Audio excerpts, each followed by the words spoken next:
the Vice President of the Republic of Ghana. Nice one. Na eno kasa no de ni break aside. Na papa bo de ni no osu. Ewurade. Was so ba politics him. And I say His Excellency Nana Dankwa Akufo-Addo born in since 2008. 16 years ago, our Ghana politics him. And someone called for a car for another year home. And yes, some kitwa. And did not attempt. And some phone, some fee. You see small boys who have no track record of life experience. No, we did Dr. Muhammad Bawumia tem. And conform more brother. Nipa Jenchine. Nipa phone. That's what Dr. Muhammad Bawumia say. And we be anywhere near. Baby. Kopim say, and know what is yes, we are more. As I know, Yawoka, no. Nya Sami Jefika, no. Oya penny. Sami Jefika, no. Some Sami Jefika. O Cassini Amekai and no, now what's a meme say? Yes, Sami Jefika, no. Kafra. Dr. Muhammad Bawumia say, and when you wanna say, yet to make a no Alhaji Dr. Muhammad Bawumia. So no Dr. Muhammad Bawumia ko wiamo. What do you think? Amuna so no to. Dr. Muhammad Bawumia say ubetima ka bibia fa no ho. Na so onye corrupt. Ene wan na nra. Ubetima ka bibia fa no ho. Na so se ubetina se aka so no Dr. Muhammad Bawumia ko wiamo. Ah urade nyankopon. Ah nyame mpengu. Aden. Na bo nsem famfira. Sabi duro no. Ye bu na brenusu. Wo se no anyina. U heti zeta. Samina Bawumia ye di kutofa nyina wani. Ewurade hunger strike. And a pain so nidi. Ade na Ghana politics. Ya yama ye nkwasiafo adwuma sa. They say they are no day. Ya ye ama politics na ye jimifo adwuma sa. They are no day. As a politics no animunyam enim sa. Eto no Dr. Muhammad Bawumia nya bibia wiase mo. Emu so na do so. $100. I say 100,000 baht. 100,000 baht. Ko chema zongu not for nyina. They am pass or got on the moment, yeah, and as a wedding can and you and the one walker. The missus say am pass or the monoco yam pa. Watch him 100,000 by and the one walker. No, Miss a yam pass or the cordia. He never one walker. Some Jeffine can yes, you boo boom and say am padia. But we are no day. What's in the real way? You know the don't you say Dr. Muhammad Bawumia Yamo? Ah, on the other day. That's a come via more. Mutum Banzani, Cash. Was so sweet. Was in the real horse at that. Bibia Mubakawa and Turofo and Yan or morning one day, Bibia Betmaka. Yes. But so Betmakas were going more. W Chrono, yes, what Chrono Quenya, Namo. Daddy, I did one year ding. And Dr. Muhammad Bawumia Krata wa trouble, Mammy Monatofa. Now, or say, was the special prosecutor. Yes.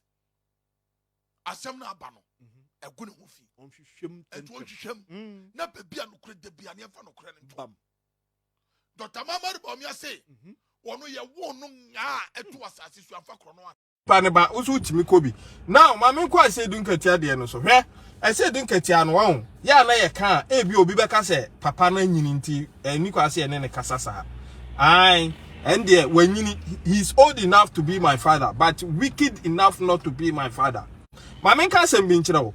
What can hold that say? Why is it that the NDC people omo attain power, omo go through omo hierarchy na no man say so omo busuafo nyina ko go abrochiri. If they meant good for Ghana, Rollins buy was a son man nyina ko go abrochiri say ye there.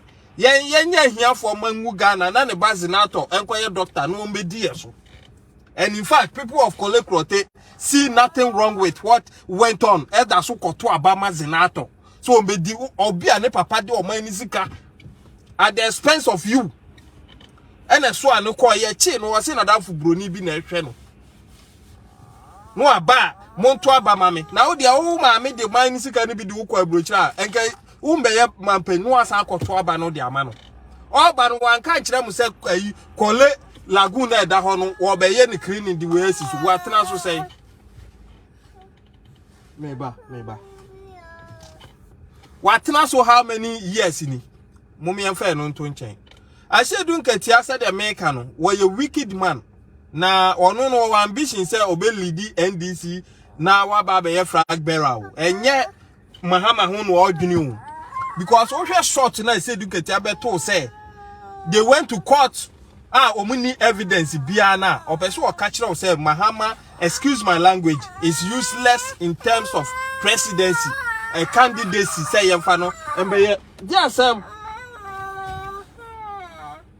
mampany because opeso o kire say Mahama ye jai Ghana man obese no why na adwen so opeso o say Ghana because ya to abawie peacefully na mutimi koka kire ye say aba no mawi ni abra mokra no munkika mesi NDC no let us dare them say 1992 year to about 96 year to about 2000 year to about 2004 year to about 2008 year to about 2012 year to bisa one a single collation of these elections omunya they cannot and they have never they always win elections from Electoral Commission they bring there. They have never themselves gathered any pink sheet. In any case, I say don't get your case or beka no. Or say or mo machine no e crash here meboa. Thank you. I say don't get your the answer be to answer my beka no. Sa true na entimi antina wumu onsentro nokura ba mu entimi ntina you let it out. Ubeka no ye the nyansa to ho ne wakasa. I say don't get your catches on computer crash here. Me pa chaw woko kwata untimi mfa computer nkotena ho se wo de kwaya dance here from my computer o. That is why in 2012 MPP kono na e computer but we never went there with computer. We went there with certified pink sheet from the Electoral Commission. And to the computer kwa Electoral Commission can just tell you say, "Oh, I don't know the computer. I have not issued any computer out." And this our computer crashing and now you had the pink sheet from your various voting centers, polling stations. Now, what prevented you from going to court with a pink sheet? Mokasi ye Jimmy Modi adi be diagro. Pink sheet na Bawumia di kwakwa chire. Afarijan sa abatu onye we mu no. Afarijan no ajitu mu se we mu no. No mo anya bi. Anasa no so mo computer crashing and it crashed with a pink sheet. You think we are sabi Jimmy for you? Wow.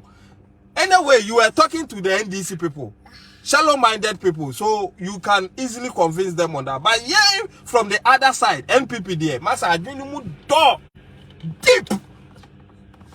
You cannot just talk. You cannot just talk.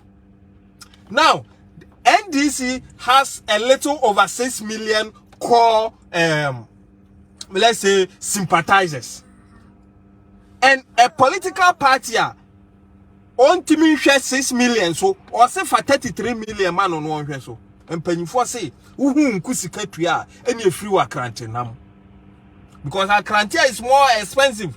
Akrantie is more expensive than kusie and to so be free kusie and want to